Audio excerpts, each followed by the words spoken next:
இவங்க இந்த மாதிரி வந்து கொடுமை பண்ணுறாங்க. இன்றைக்கி காவேரி டெல்டா வறண்டு போயிருக்குது, அங்கே போய் பேசுனா எந்த பிரயோஜனம் இல்லைன்னு புரட்சி தமிழர் எடப்பாடியார் உள்ளிட்ட எல்லாரும் சொன்னாங்க. அதை இவங்க கேட்க தயாராக இல்லை. இப்போ நமக்கு தமிழர் மானம் வந்து காற்றில் பறக்குது, தமிழ்நாட்டுக்கு தலைகுனிவு ஏற்பட்டுருக்குது. ஒரு முதலமைச்சரையே வர வேண்டாம்னு சொல்கிற ஒரு நிலைமை இதுவரைக்கும் சுதந்திர இந்தியாவிலும் சரி, சுதந்திரத்துக்கு முன்பும் சரி பின்பும் சரி, பேச்சுவார்த்தைக்கு வர்றேன் அப்படின்னு சொல்கிற ஒரு முதலமைச்சரை வர வேண்டான்னு ஒரு மாநில முதலமைச்சர் சொன்னது தமிழக அரசியல் வரலாற்றில், இந்திய அரசியல் வரலாற்றில் இதுதான் முதல் முறை. இதை விட ஒரு தலைகுனிவு தமிழகத்திற்கு இனிமேல் ஏற்பட போவதில்லை. நீர்ப்பாசனத்துறை அமைச்சர் இது தொடர்பாக எந்த விஷயமே பேசவில்லை. காவிரியிலே தண்ணி திறந்துவிடல, மே 12 திறக்க முடியாத சொல்றாங்க. கர்நாடகாவில் மழை இல்லைன்னு சொல்றாங்க, விட முடியாதுன்னு சொல்றாங்க. என்னதான் இதுக்கு தீர்வுன்னு நினைக்கிறீங்க? இப்போ கர்நாடகாவில் மழை இல்லை, தண்ணி இல்லைன்னா கிருஷ்ணசாகர் அணையில் என்ன இருக்குது? 4 அணை அங்கே இருக்குது.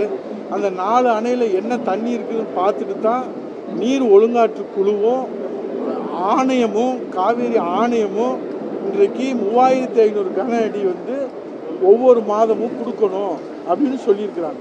அவங்க அந்த இருக்கிற அந்த நிலவரத்தெல்லாம் முழுமையாக ஆய்வு செஞ்சதுக்கு பிறகு தான் ஒரு தீர்ப்பு கொடுக்குறாங்க. அதையே கர்நாடகா நிறைவேற்றலை. ஜூன் மாதம் கொடுக்கல, ஜூலை மாதம் கொடுக்கல. இப்போ நீர்வளத்துறை அமைச்சர்கிட்ட உங்களை மாதிரி பத்திரிக்கையாளர் கேள்வி கேட்குறோம். நாங்கள் அமைச்சராக வரும்போது நீங்கள் எங்களை சும்மா விட மாட்டீங்க. அவர்கிட்ட என்ன வச்சுக்கிட்டு வஞ்சமாக பண்ணுறாரு? அவருக்கு எதுவும் தெரியாது, அதனால் அவர் தெரியல. அவர் எப்போ தெரியுமா வாய்ப்பு திறப்பார்? ஜனநாயகத்தின் படத்தில் போய் பாப்கார்ன் சாப்பிட்றதுக்கு தான் அவர் வாயை திறந்துருக்காரு. அவர் வாயை திறக்கிறதே இல்லை. அவர் ரீல் போடுற அமைச்சரை தவிர ரியல் அமைச்சர் இல்லை.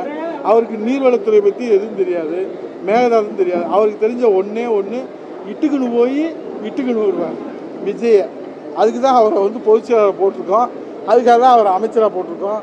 காவிரியில் தண்ணி வந்தான்னா நாசமாக போனான்னு அதை பற்றி புஷி ஆனந்துக்கு எந்த கவலையும் இல்லை. சார் அனுபவம் இல்லை சார், அணுகுமுறையே தவறு. உச்சநீதிமன்ற தீர்ப்பு கொடுத்ததுக்கு பிறகு இது ஒரு சாதாரண குழந்தைகிட்ட போய் கேட்டீங்கன்னாலும் சொல்லுவாங்க. ஒரு பைத்தியக்காரத்தனமான முடிவு நான் போய் பேச போகிறேன்னு சொல்கிறது. இது வந்து உச்சநீதிமன்ற தீர்ப்பு சொல்லி நடுவர் மன்றம் அமைச்சு இது கிட்டத்தட்ட 50 ஆண்டு கால போராட்டம். இது யாருக்கு வேணாலும் தெரியும்.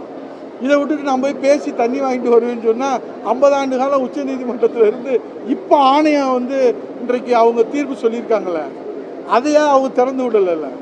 அப்போ இது வந்து எப்படி அனுபவம் இல்லைன்றது நாட்டுக்கே தெரியும். ஆனால் அணுகுமுறையே பைத்தியக்காரத்தனமான அறவேக்காட்டுத்தனமான அணுகுமுறையினால தான் இந்த தமிழ்நாட்டுக்கு இந்த தலைகுனிவு ஏற்பட்டிருக்கிறது. தண்ணி கிடைக்கலன்றது மிகப்பெரிய நமக்கு வந்து வேதனைன்னா, இது வெந்த புல்ல வேல் பாய்ச்சுற மாதிரி இந்த அணுகுமுறை நமக்கு அமைஞ்சிருக்கு.